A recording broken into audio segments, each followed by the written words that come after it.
datang di program pembelajaran jarak jauh Prodi Keperawatan Universitas Padjadjaran. Saya, Desi Indrayani, dosen Fakultas Keperawatan Universitas Padjadjaran. Dalam video ini, saya akan menjelaskan uji korelasi. Topik praktikum kita hari ini adalah uji korelasi parametrik dengan korelasi Pearson dan uji korelasi non-parametrik dengan korelasi Spearman. Setelah menyelesaikan materi ini, mahasiswa diharapkan mampu memahami dan mengaplikasikan uji korelasi Pearson dan uji korelasi Spearman. Hal yang pertama kita bahas adalah koefisien korelasi Pearson, merupakan uji parametrik yang memungkinkan peneliti untuk menentukan apakah ada hubungan antara dua variabel yang skala pengukurannya interval atau rasio. Koefisien korelasi memberikan ukuran kekuatan hubungan linier antara dua variabel. Koefisien korelasi Spearman adalah alternatif non-parametrik yang dapat digunakan dengan variabel tingkat ordinal ataupun interval dan rasio. Perbedaan utama antara kedua pengujian ini adalah koefisien korelasi. Pearson adalah uji parametrik yang mengharuskan kedua variabel tersebut terdistribusi secara normal. Sedangkan koefisien korelasi Spearman tidak mengharuskan kedua variabel tersebut terdistribusi secara normal. Plot sebar digunakan untuk koefisien korelasi memberikan ukuran kekuatan hubungan linier antara dua variabel yang ditampilkan dalam bentuk grafik. Pada slide ini, Anda dapat melihat perbedaan plot sebar untuk hubungan yang positif dan hubungan negatif. Korelasi positif berarti bahwa variabel pertama X dan Y menunjukkan adanya meningkat kedua variabel tersebut, sedangkan korelasi negatif kadang disebut korelasi terbalik, yang berarti jika X bertambah maka Y berkurang. Plot sebar pada gambar ini menunjukkan dua variabel yang tidak berkorelasi satu sama lain dengan cara apapun, dan pada gambar sebelahnya menunjukkan hubungan lengkung. Jelas dari plot pencar bahwa X dan Y terkait satu sama lain, tetapi ini bukan hubungan linier. Koefisien korelasi Pearson dan Spearman yang dilambangkan dengan nilai R memberikan angka yang kekuatan dan arah hubungan antara kedua nilai tersebut dapat diukur. Koefisien korelasi dapat berkisar dari R-1 hingga +1. Semakin dekat koefisien korelasi ke 0, semakin lemah hubungan antara kedua variabel. Koefisien determinasi merupakan besarnya varians yang dimiliki oleh kedua variabel. Koefisien determinasi diperoleh dengan mengkuadratkan nilai R yang diwakili oleh R². R² berkisar antara 0 dan 1 dengan nilai yang lebih tinggi berarti semakin banyak varian yang dibagi.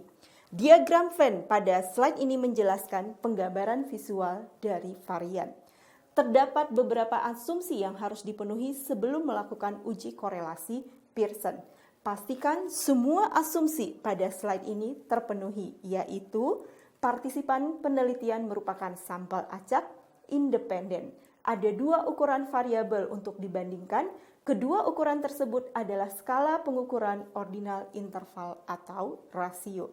Kita akan melaksanakan latihan pengujian. Dataset yang akan kita gunakan dapat dilihat pada slide ini dengan dua variabel, yaitu nilai pretest dan nilai akhir mata kuliah biostatistika. Terdapat beberapa langkah dalam melakukan uji statistik ini.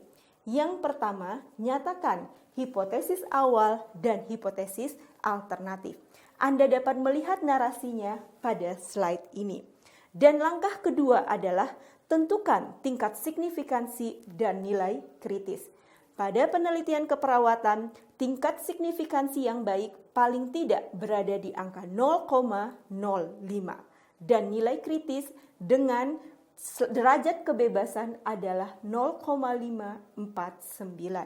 Pada slide ini, Anda dapat melihat mengapa nilai kritis yang digunakan adalah pada angka tersebut.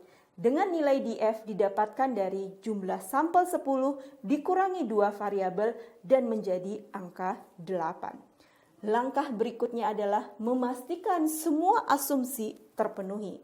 Saya berharap Anda masih ingat semua asumsi untuk uji korelasi Pearson ini. Dan langkah berikutnya adalah menghitung nilai mean dan deviasi standar dan Anda membuat plot sebar. Dan langkah kelima, Anda akan melakukan perhitungan.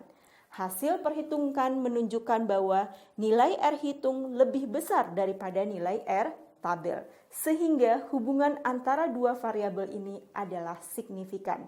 Langkah keenam adalah Anda membuat kesimpulan dengan menolak hipotesis nol.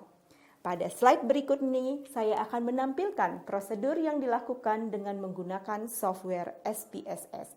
Langkah pertama, Anda masukkan dataset Anda ke dalam SPSS.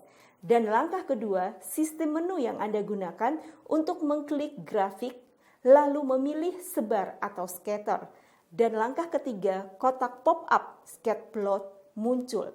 Kemudian simple dan kemudian define dipilih. Dan langkah keempat, ketika kotak pop-up simple scatter plot muncul, fingerjret dipindahkan ke slot variabel y-aksis dan A screenshot dipindahkan ke slot variabel x-aksis. Ketika OK diklik, plot pencar muncul di jendela pengeluaran. Pada slide ini Anda dapat melihat hasil slot sebar pada dataset yang kita gunakan. Dan langkah kelima, sistem menu digunakan untuk mengklik analisis, lalu memilih correlate bivariate. Dan langkah keenam, ketika kotak pop-up korelasi bivariate muncul, variabel pretest dan nilai akhir dipindahkan kepada slot variabel. Kemudian kotak berlabel Pearson dan one tail Anda centang. Tombol opsi kemudian diklik dan langkah ketujuh, ketika kotak pop-up bivariate correlation option muncul, ada kotak mean dan standar deviasi Anda berikan centang dan kemudian Anda klik tombol continue. Ketika pop-up bivariate correlation muncul kembali, Anda klik OK dan output muncul di jendela pengeluaran. Nah, pada slide ini Anda dapat melihat output SPSS yang menunjukkan bahwa ada hubungan antara dua variabel pada dataset ini. Berikutnya, saya akan menjelaskan korelasi Spearman. Ini adalah dataset yang akan kita gunakan mengenai apakah kandungan lemak sebuah kue berhubungan dengan kandungan kalorinya. Pada tabel ini, Anda dapat melihat kandungan lemak dan kalori pada setiap kue. Langkah prosedurnya dimulai dengan Anda membuat hipotesis awal dan hipotesis alternatif. Kemudian Anda tentukan tingkat signifikansi statistik dan nilai kritis untuk Spearman. Dari hasil perhitungan didapatkan nilai kritis pada 10 sampel dengan P kurang dari 0,05 adalah 0,6364. Slide ini menunjukkan tabel Spearman tersebut untuk jumlah sampel 10. Dan langkah berikutnya adalah memastikan semua asumsi Spearman terpenuhi. Dan langkah selanjutnya adalah menghitung nilai median dan interquartile. Dan jangan lupa untuk membuat plot sebar. Dan langkah kelima adalah melakukan perhitungan. Anda akan mengurutkan nilai terendah ke nilai yang tertinggi dan hasil mediannya adalah 5,5. Anda dapat membaca pada slide ini bagaimana untuk melakukan perhitungannya. Anda dapat menggunakan rumus ini jika ingin melakukan perhitungan secara manual. Dari hasil perhitungan didapatkan nilai R hitung lebih kecil daripada nilai R tabel, sehingga hubungan dua variabel ini tidak signifikan. Dan langkah terakhir kita adalah membuat kesimpulan. Slide berikut ini saya akan menampilkan bagaimana analisis secara SPSS. Langkah pertama, selalu masukkan data Anda ke jendela data SPSS. Kemudian Anda mengklik menu analisis, lalu pilih korelasi dan bivariat. Dan langkah berikutnya, kotak pop-up korelasi bivariat, variabel lemak dan kalori dipindahkan ke slot variabel. Kotak berlabel Spearman di bagian koefisien korelasi dicentang.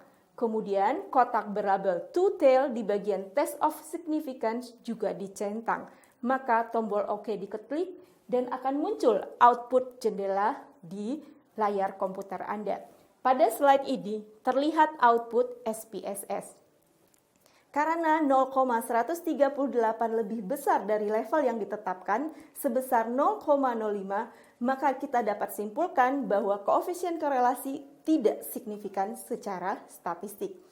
Berikut ini adalah referensi yang saya gunakan pada presentasi hari ini. Demikian paparan dan penjelasan tentang uji korelasi. Sampai bertemu lagi di program pembelajaran jarak jauh Prodi Keperawatan Universitas Padjadjaran dengan pembahasan materi yang lain. Terima kasih.